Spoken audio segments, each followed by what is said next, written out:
ஓம் சாந்தி 11/8/2025. இனிமையான குழந்தைகளே, படிப்பின் மூலம் நீங்கள் கர்மங்களை வென்ற நிலையை உருவாக்க வேண்டும். அத்துடன் தூய்மையற்றவரிலிருந்து தூய்மையானவராக கூடிய வழியை கூற வேண்டும். ஆன்மீக சேவை செய்ய வேண்டும். கேள்வி: எந்த மந்திரத்தை நினைவில் வைப்பதன் மூலம் பாவ கர்மங்களிலிருந்து நீங்கள் தப்பிக்க முடியும்? பதில்: தந்தை மந்திரத்தை கொடுத்திருக்கிறார். கெட்டதை பார்க்காதே, கேட்காதே. இந்த மந்திரத்தை நினைவில் வையுங்கள். நீங்கள் உங்கள் கர்ம இந்திரியங்களால் எந்த பாவமும் செய்யக்கூடாது. கலியுகத்தில் அனைவர் மூலமாகவும் பாவ கர்மங்கள் தான் ஏற்படுகின்றன. ஆகையால் தூய்மை என்ற குணத்தை கடைபிடியுங்கள் என்ற யுக்தியை பாபா கூறுகிறார். அதுவே முதன்மையான குணமாகும். ஓம் சாந்தி. குழந்தைகள், யார் முன்னால் அமர்ந்திருக்கிறீர்கள்? தூய்மையற்றவரை தூய்மையானவராக ஆக்கக்கூடிய, அனைவருக்கும் சத்கதி வழங்கும் வள்ளல் நம்முடைய எல்லைக்கு அப்பாற்பட்ட தந்தையின் முன்னால் அமர்ந்திருக்கிறோம் என்பது நமது புத்தியில் கண்டிப்பாக இருக்கும். பிரம்மாவின் உடலில் இருக்கலாம். ஆயினும் நினைவு சிவபாபாவை தான் செய்ய வேண்டும். மனிதர்கள் யாருக்கும் சத்கதி வழங்க இயலாது. மனிதர்கள் யாரையும் பதீத பாவனர் என்று சொல்லப்படுவதில்லை. குழந்தைகள் தன்னை ஆத்மா என புரிந்து கொள்ள வேண்டும். ஆத்மாக்களாகிய நம் அனைவரின் தந்தை அவர். அந்த தந்தை நம்மை சொர்க்கத்தின் எஜமானர்களாக ஆக்கிக் கொண்டிருக்கிறார். குழந்தைகள் இதனை தெரிந்து கொள்ள வேண்டும். மேலும் மகிழ்ச்சியும் இருக்க வேண்டும். நாம் நரகவாசியிலிருந்து சொர்க்கவாசி ஆகிக் கொண்டிருக்கிறோம் என்பதை குழந்தைகள் அறிவார்கள். மிகவும் சகஜமான வழி கிடைத்துக் கொண்டிருக்கிறது. நினைவு செய்ய வேண்டும் மற்றும் தெய்வீக குணங்களை கடைபிடிக்க வேண்டும். தன்னைத்தானே சோதித்துக் கொள்ள வேண்டும். நாரதரின் உதாரணமும் உள்ளது. இந்த உதாரணங்களை ஞானக்கடலான தந்தைதான் கொடுத்துள்ளார். துறவிகள் கொடுக்கும் உதாரணங்கள் அனைத்தும் தந்தையால் கொடுக்கப்பட்டவை. பக்தியில் பாடியபடி மட்டும் இருக்கின்றனர். ஆமை, பாம்பு, குளவி இவற்றின் உதாரணங்களை கொடுப்பார்கள். ஆனால் தாம் எதுவும் செய்ய முடிவதில்லை. தந்தையால் கொடுக்கப்பட்ட உதாரணங்களை மீண்டும் பக்தி மார்க்கத்தில் உபயோகிப்பார்கள். பக்தி மார்க்கமே கடந்த காலத்தினுடையது. இந்த சமயத்தில் நடைமுறையில் நடப்பது பிறகு பாடப்படுகிறது. தேவதைகளின் பிறந்த நாள் அல்லது பகவானின் பிறந்த நாளை கொண்டாடுகிறார்கள். ஆனால் எதுவும் தெரிவது இல்லை. இப்பொழுது நீங்கள் புரிந்து கொண்டபடி இருக்கிறீர்கள்.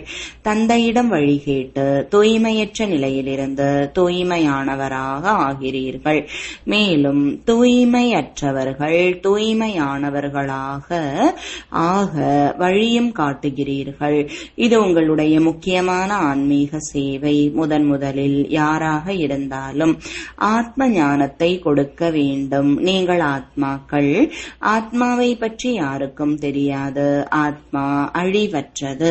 நேரம் வரும்பொழுது ஆத்மா ஷரீரத்தில் வந்து பிரவேசமாகிறது. தன்னை ஆத்மா என அடிக்கடி புரிந்து கொள்ள வேண்டும். ஆத்மாக்களாகிய நம் தந்தை பரமபிதா பரமாத்மா ஆவார். பரம ஆசிரியரும் ஆவார். இதுவும் கூட ஒவ்வொரு மூச்சிலும் குழந்தைகளுக்கு நினைவு இருக்க வேண்டும். இதை மறக்க கூடாது. இப்பொழுது திரும்பி செல்ல வேண்டும் என்பதை நீங்கள் அறிவீர்கள். விநாசம் முன்னால் தயாராக நின்றுள்ளது. சத்தியுகத்தில் தெய்வீக பரிவாரம் மிகவும் சிறியதாக இருக்கும். கலியுகத்திலோ எவ்வளவு அளவற்ற ஆத்மாக்கள் மனிதர்கள் இருக்கின்றனர். பல தர்மங்கள், பல வழிகள் உள்ளன. சத்தியுகத்தில் இவை எதுவும் இருக்காது. குழந்தைகள் முழு நாளும் இந்த விஷயங்களை புத்தியில் கொண்டு வர வேண்டும். இது படிப்பல்லவா? அந்த படிப்பில் எவ்வளவு புத்தகங்கள் போன்றவை இருக்கின்றன.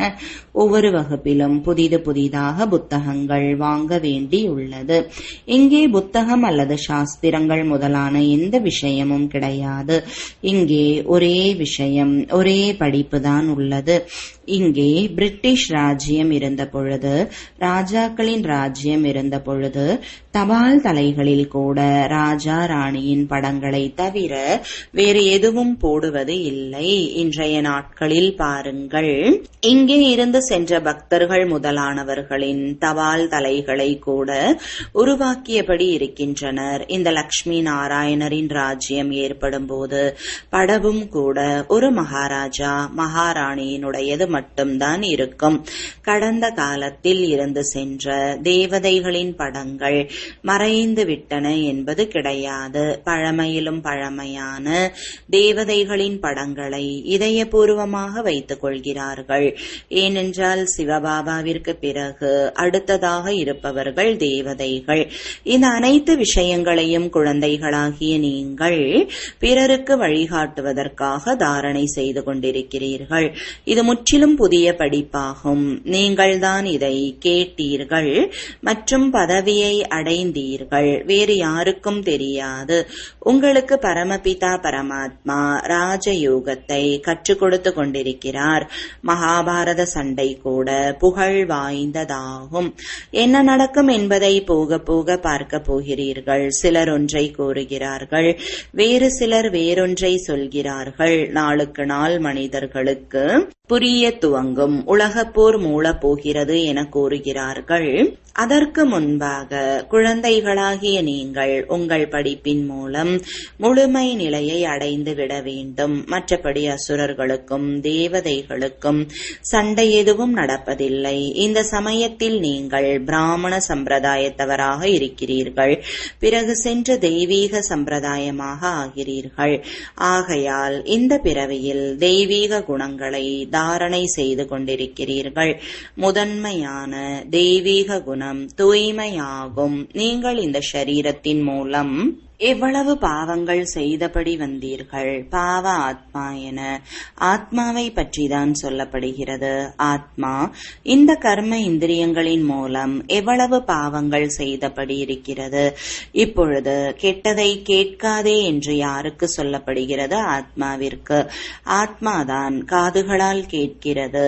தந்தை குழந்தைகளாகிய உங்களுக்கு நினைவூட்டியுள்ளார். நீங்கள் ஆதி சனாதன தேவி தேவதா தர்மத்தை சார்ந்தவர்களாக இருந்தீர்கள். சக்கரத்தை சுற்றி வந்தீர்கள். இப்பொழுது மீண்டும் நீங்கள் அதுவாக தான் ஆக வேண்டும். இந்த இனிமையான நினைவு வருவதால் தூய்மை அடைவதற்கான தைரியம் வருகிறது. நாம் எப்படி 84 பிறவிகளின் நடிப்பை நடித்தோம் என்பது உங்கள் புத்தியில் உள்ளது. முதலில் நாம் இப்படி இருந்தோம். இது கதை அல்லவா? 5000 வருடங்களுக்கு முன்பு நாம் தான் தேவதையாக இருந்தோம் என்பது புத்தியில் வர வேண்டும். ஆத்மாக்களாகிய நாம் மூலவத்தனத்தில் வசிப்பவர்கள். முன்னர் இந்த சிந்தனை ஒரு பொழுதும் இருந்தது இல்லை. அது ஆத்மாக்களாகிய நம் வீடு. அங்கிருந்து நாம் நடிப்பதற்காக வருகிறோம். சூரிய வம்சத்தவர் சந்திர வம்சத்தவராக ஆனோம். இப்பொழுது நீங்கள் பிரம்மாவின் குழந்தைகள். பிராமண வம்சத்தை சார்ந்தவர்கள். ஈஸ்வரிய வாரிசாக ஆகியுள்ளீர்கள். ஈஸ்வரன் அமர்ந்து உங்களுக்கு அறிவுரைகளை கொடுக்கிறார். இவர் பரம தந்தை, பரம ஆசிரியர், பரம குருவாக உள்ளார். நாம் அவரின் வழிப்படி அனைத்து மனிதர்களையும் உயர்ந்தவர்களாக ஆக்குகிறோம். முக்தி, ஜீவன் முக்தி இரண்டும் உயர்ந்தவை ஆகும். நாம் நம்முடைய வீட்டிற்கு செல்வோம். பிறகு தூய்மையான ஆத்மாக்களாக வந்து ராஜ்யம் செய்வோம். இது சக்கரம் அல்லவா? இது சுய தரிசன சக்கரம் என்று சொல்லப்படுகிறது. இது ஞானத்தின் விஷயமாகும். இந்த உங்களுடைய சுய தரிசன சக்கரம் நிற்கக்கூடாது என தந்தை கூறுகிறார். சுற்றியபடி இருந்ததென்றால் பாவ கர்மங்கள் அழிந்து போய்விடும். நீங்கள் இந்த ராவணன் மீது வெற்றி பெறுவீர்கள். பாவங்கள் நீங்கிவிடும். இப்பொழுது நினைவு வந்துள்ளது. சிந்திப்பதற்காக அமர்ந்து மாலையை உருட்ட வேண்டும் என்பது அல்ல. ஆத்மாவிற்குள் ஞானம் உள்ளது. அதனை குழந்தைகளாகிய நீங்கள் மற்ற சகோதர சகோதரிகளுக்கு புரிய வைக்க வேண்டும். குழந்தைகளும் கூட உதவியாளர் ஆவார்கள். குழந்தைகளாகிய உங்களை சுயதரிசன சக்கரதாரிகளாக ஆக்குகிறேன். இந்த ஞானம் எனக்குள் உள்ளது. ஆகையால் என்னை ஞானக்கடல், மனித சிருஷ்டியின் விதை ரூபம் என கூறுகிறார்கள். அவர் தோட்டக்காரர் எனப்படுகிறார். தேவி தேவதா தர்மத்தின் விதையை சிவபாபா விதைத்துள்ளார். இப்பொழுது நீங்கள் தேவி தேவதைகள் ஆகிக் கொண்டிருக்கிறீர்கள். இதை முழு நாளும் சிந்தித்துக் கொண்டிருந்தாலும் கூட உங்களுக்கு மிகவும் நன்மை நடக்கும். தெய்வீக குணங்களை தாரணை செய்ய வேண்டும், தூய்மையாக வேண்டும். கணவன் மனைவி ஒன்றாக இருந்தாலும் தூய்மையானவராக ஆகிறீர்கள். இப்படிப்பட்ட வேறு தர்மம் இருப்பதில்லை. ஆண்கள் மட்டும்தான் துறவர மார்க்கத்தவர்களாக ஆகிறார்கள். சொல்கின்றனர் அல்லவா, கணவன் மனைவி இருவரும் ஒன்றாக தூய்மையாக இருக்க முடியாது, கடினம். சத்தியுகத்தில் இருந்தார்கள். லக்ஷ்மி நாராயணருடைய புகழை கூட பாடுகிறார்கள். பாபா நம்மை சூத்ரரிலிருந்து பிராமணராக்கி பிறகு தேவதைகளாக ஆக்குகிறார் என இப்போது நீங்கள் அறிவீர்கள். நாம் தான் பூஜைக்கு உரியவரிலிருந்து பூஜாரிகளாகிறோம். பிறகு வாம மார்க்கத்தில் செல்வோம். அப்போது சிவனுடைய ஆலயத்தை கட்டி பூஜை செய்வோம். குழந்தைகளாகிய உங்களுக்கு தம்முடைய 84 பிறவிகளின் ஞானம் உள்ளது. உங்களுக்கு உங்களுடைய பிறவிகளை பற்றி தெரியாது. நான் தெரியப்படுத்துகிறேன் என தந்தை கூறுகிறார். இப்படி வேறு எந்த மனிதரும் சொல்ல முடியாது. உங்களை இப்பொழுது தந்தை சுயதரிசன சக்கரதாரிகளாக ஆக்குகிறார். ஆத்மாக்களாகிய நீங்கள் தூய்மையடைந்து கொண்டிருக்கிறீர்கள். ஷரீரம் இங்கே தூய்மையடைய முடியாது. ஆத்மா தூய்மையடைந்து விடும் பொழுது பிறகு தூய்மையற்ற ஷரீரத்தை விட வேண்டும். அனைத்து ஆத்மாக்களும் தூய்மையடைந்து செல்ல வேண்டும். தூய்மையான உலகம் இப்பொழுது உருவாகி கொண்டிருக்கிறது. மற்ற அனைவரும் இனிமையான வீட்டிற்கு சென்று விடுவார்கள். இதை நினைவில் வைக்க வேண்டும். தந்தையின் நினைவுடன் கூடவே வீட்டின் நினைவும் இருக்க வேண்டும். ஏனென்றால் இப்பொழுது வீட்டிற்கு திரும்பி செல்ல வேண்டும். வீட்டில் இருக்கும் தந்தையை நினைவு செய்ய வேண்டும். பாபா இந்த உடலில் வந்து நமக்கு சொல்லிக் கொண்டிருக்கிறார் என்பதை நீங்கள் அறிந்திருக்கலாம். ஆனால் புத்தி பரம்தாமமாகிய இனிமையான வீட்டிலிருந்து துண்டிக்கப்படக்கூடாது. ஆசிரியர் வீட்டை விட்டு வந்துள்ளார். உங்களை படிப்பிப்பதற்காக படிப்பித்துவிட்டு பிறகு வெகு தூரம் சென்று விடுகிறார். ஒரு வினாடியில் எங்கு வேண்டுமானாலும் செல்ல முடியும். ஆத்மா எவ்வளவு சிறிய புள்ளியாக இருக்கிறது. அதிசயப்பட வேண்டும். தந்தை ஆத்மாவை குறித்த ஞானத்தை கொடுத்துள்ளார்.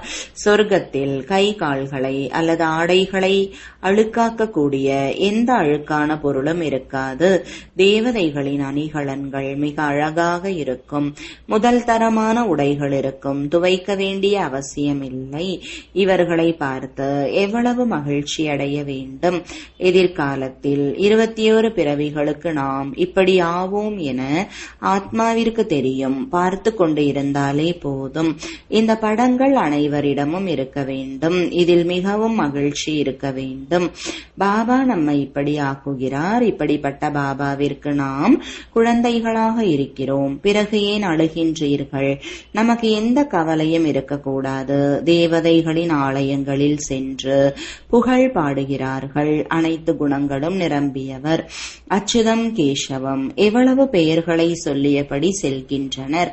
இவை அனைத்தும் சாஸ்திரங்களில் எழுதப்பட்டுள்ளன. அதை நினைவு செய்கிறார்கள். சாஸ்திரங்களை எழுதியவர் யார்? வியாசர் அல்லது யாராவது புதிதானவர்களும் உருவாக்கியபடி இருக்கிறார்கள். கிரந்தம் முன்னர் கையால் எழுதப்பட்டு சிறியதாக இருந்தது. இப்பொழுது எவ்வளவு பெரியதாக ஆக்கிவிட்டார்கள். கண்டிப்பாக மேலும் விஷயங்களை சேர்த்திருப்பார்கள். இப்பொழுது குருநானக் தர்ம ஸ்தாபனை செய்ய வந்துள்ளார். ஞானத்தை கொடுப்பவர் ஒருவர். கிறிஸ்துவும் கூட தர்ம ஸ்தாபனை செய்வதற்காக மட்டும்தான் வருகிறார். அனைவரும் வந்துவிடும் பொழுது பிறகு திரும்பிச் செல்வோம். வீட்டிற்கு அனுப்புபவர் யார்? கிறிஸ்துவா? அல்ல.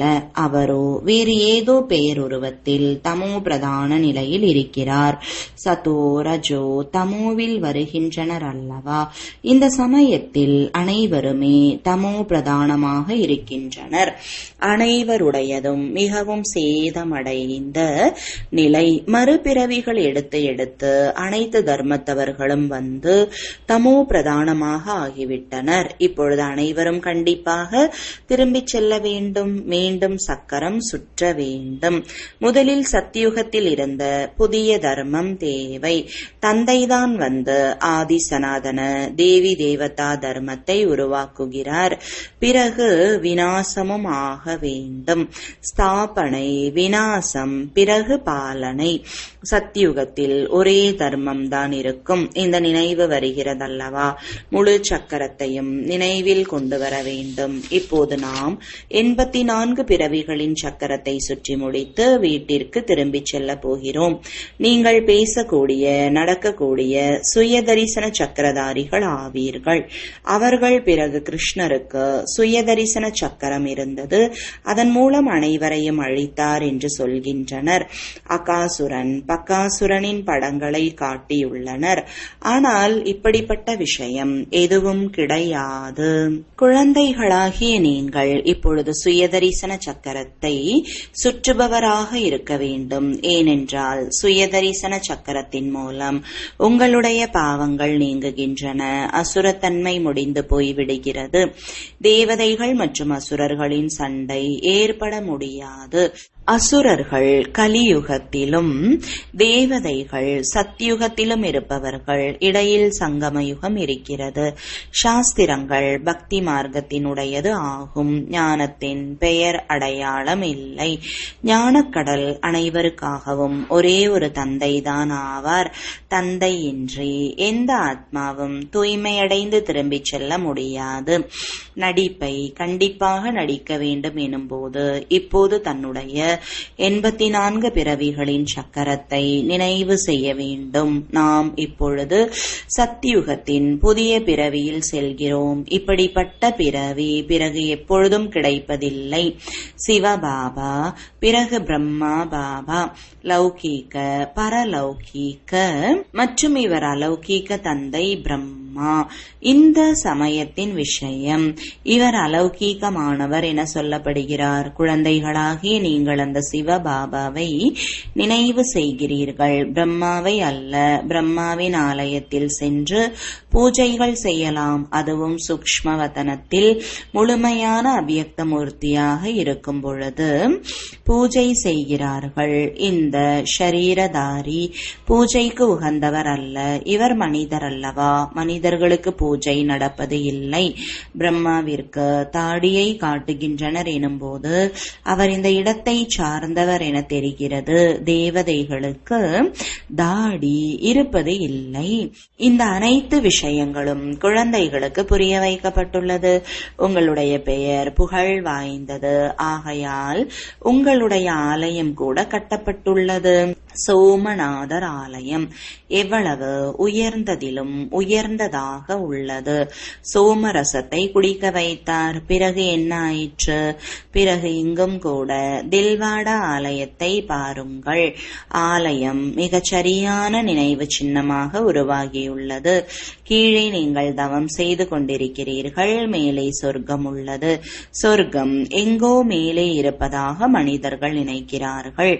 ஆலயத்திலும் கூட சொர்க்கத்தை கீழே எப்படி உருவாக்க முடியும்? எனவே மேற்கூரையில் உருவாக்கிவிட்டனர். உருவாக்குபவர்கள் எதையும் புரிந்து கொள்வதில்லை. பெரிய பெரிய கோடீஸ்வரர்கள் இருக்கிறார்கள். அவர்களுக்கு இதை புரிய வைக்க வேண்டும். உங்களுக்கு இப்பொழுது ஞானம் கிடைத்துள்ளது. எனவே நீங்கள் பலருக்கு கொடுக்க முடியும். நல்லது. இனிமையிலும் இனிமையான காணாமல் போய் கண்டெடுக்கப்பட்ட செல்லமான குழந்தைகளுக்கு தாயும் தந்தையுமான பாப்தாதாவின் அன்பு நினைவுகளும் காலை வணக்கமும். ஆன்மீக குழந்தைகளுக்கு ஆன்மீக தந்தையின் வணக்கங்கள். ஆன்மீக தந்தைக்கு ஆன்மீக குழந்தைகளின் அன்பு நினைவுகளும் வணக்கங்களும். தாரணைக்கான முக்கிய சாரம் முதலாவது, உள்ளுக்குள் இருக்கும் அசுரத்தன்மையை அகற்றுவதற்காக சுயதரிசன சக்கரத்தை சுற்ற வேண்டும். முழு சக்கரத்தையும் நினைவில் கொண்டு வர வேண்டும். இரண்டாவது, தந்தையின் நினைவுடன் கூட புத்தி பரம்தாம வீட்டில் ஈடுபாடு கொண்டிருக்க வேண்டும். தந்தை கொடுத்துள்ள நினைவுகளை சிந்தித்து தனக்கு நன்மை செய்து கொள்ள வேண்டும். வரதானம் அனைத்து குணங்களிலும் நிறைந்தவராவதன் கூடவே ஏதாவது ஒரு விசேஷ தன்மையில் விசேஷமான பிரபாவசாலி ஆகுக.